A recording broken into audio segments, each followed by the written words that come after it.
दोस्तों ये वीडियो जरा ध्यान से देखो। महात्मा जग कल्याण के लिए करे बच्चा, गरबा त्याग दे तो अपन माओ को त्याग दे तो मालूम पड़ जाएगा। बिल्कुल।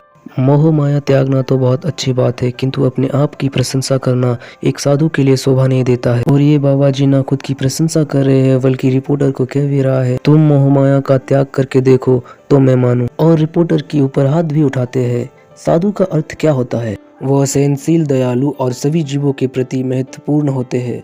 उसका कोई शत्रु नहीं होता है। वह शांत रहता है, वह शास्त्रों का पालन करता है और उसके सभी गुण श्रेष्ठ होते हैं, जो कि इस साधु में मुझे कोई भी गुण श्रेष्ठ नहीं दिख रहा है। बहुत बड़ा ये पाखंडी है, पूरे सनातन धर्म को बदनाम कर रहा है। लाखों संतों ने अपना बलिदान दिया।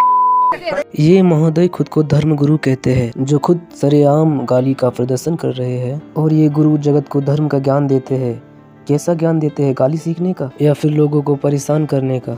अगर वो सच में पाखंडी है तो उन्होंने आपको ये तो नहीं कहा है कि मेरा इंटरव्यू लो। आप खुद उन्हें वहाँ पर बुलाकर अपने आप की प्रशंसा कर रहे हैं। इससे ही पता चलता है कि वो अगर पाखंडी है तो आप भी हो। सभी मिलकर हम जैसे भोले भाले लोगों को लूट रहे हो। इस दुनिया में धर्म गुरुओं की बाढ़ सी आ गई है। कहते हैं नीम हकीम खतरा आए जान, यानी थोड़ा ज्ञान खतरनाक होता है। जो भी व्यक्ति धर्म ग्रंथों को पढ़ लेता है और भक्ति मार्ग में थोड़ा सा ज्ञान आ जाता है, वह खुद को धर्म गुरु बताने लगता है और खुद को ईश्वर के करीब बताते हैं, ईश्वर से परिचित बताते हैं और उपदेश देने लगता है। शंकर सुमन जो बोला जा रहा है वो गलत है जी।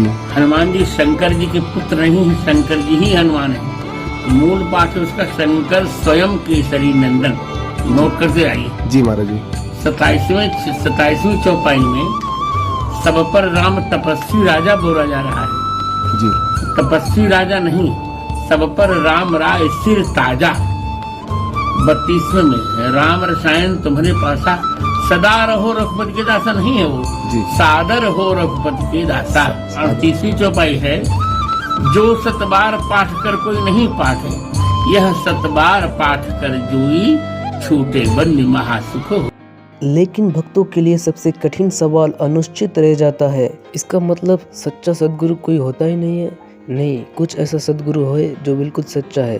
तो उनकी पहचान कैसे की जा सकती है, मैं बताता हूँ। तथ्य तो यह है कि सदगुरु पाना आसान नहीं है और हर कोई सदगुरु सच्चा धार्मिक शिक्षा, सच्चा संत नहीं हो सकता है। सभी शिक्षक अपने धार्मिक गुरुओं को सदगुरु मानते हैं, लेकिन यह कैसे तय किया जाए कि सदगुरु कौन है? सदगुरु का भ्रम इस वीडियो में सरल भाषा में बताएंगे। सच्चे संत की पहचान क्या है?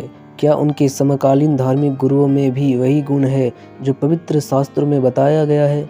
यदि नहीं तो सभी पाखंडों से अनुरोध है कि सच्चे धार्मिक नेता की पहचान होने पर उन्हें तुरंत नकली गुरुओं का त्याग कर देना चाहिए और पूर्ण आध्यात्मिक नेता की शरण लेनी चाहिए। सदगुरु का स्वास्तिक अर्थ है सच्चा संत, गुरु जो ईश्वर का अवतार होता है और अनकही सच्चाई को उजागर करता है। सदगुरु की पहचान उसके ज्ञान से होता है। यदि वह ज्ञान शास्त्र द्वारा प्रमाणित है तभी वो सदगुरु है। वो सच्ची भक्ति का मार्ग बताते हैं और सभी को सभी बुराइयों को त्यागना सिखाते हैं और मोक्ष प्राप्त करने के लिए भक्ति के सच्चे सही मार्ग पर ले जाते हैं। सदगुरु हमें बताते हैं मर्यादा में रहकर सच्ची भक्ति करने से क्या लाभ है। इसके अलावा एक सच्चा सदगुरु सभी दुखों का नष्ट कर सकता है। वह खुशियाँ देने वाला होता है। वह अपने भक्तों से प्यार करता है।